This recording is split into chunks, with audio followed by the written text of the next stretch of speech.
It is Pride Month, so all month long, our series Did You Know will be Pride related.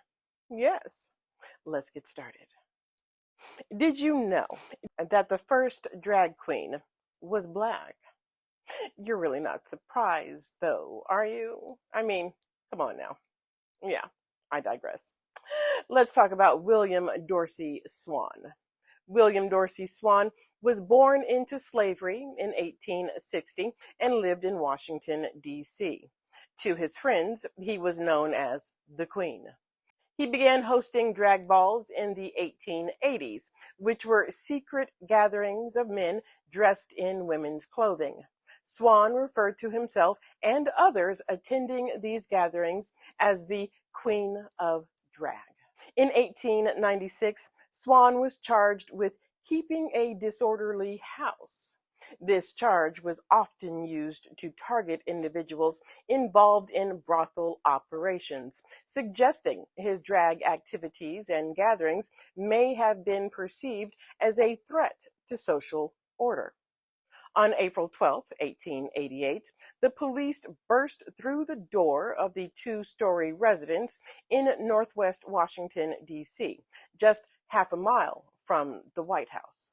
They discovered dozens of black men dancing together, wearing silk and satin dresses, made according to the latest fashions of 1888. Most of them were former slaves or children of slaves. Swan was arrayed in a gorgeous dress of cream-colored satin. Unlike the others, he ran frantically toward the officers in a vain attempt to keep them from entering the room. The Queen stood in an attitude of royal defiance. Swan told the police, "You is no gentleman," and a brawl ensued, and his handsome gown was torn to shreds.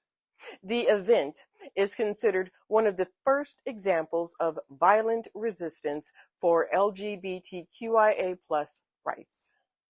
Swan also made history in 1896 when he requested a pardon from President Grover Cleveland for holding a drag ball. The request was denied, but it was the first time an American took legal action to fight for the right for the queer community to gather. He led a group of former enslaved persons and rebel drag queens known as House of Swan. The House of Swan continued to do drag balls using a format that is still followed in today's ballroom culture, with family-like groups or houses led by mothers and queens doing competitive walking dances with exaggerated gestures. Swan's role as a drag queen significantly contributed to the development of drag culture, which later became a powerful form of queer resistance and activism. Swan's drag performances, while not explicitly political, changed the rigid gender roles and societal expectations of the time.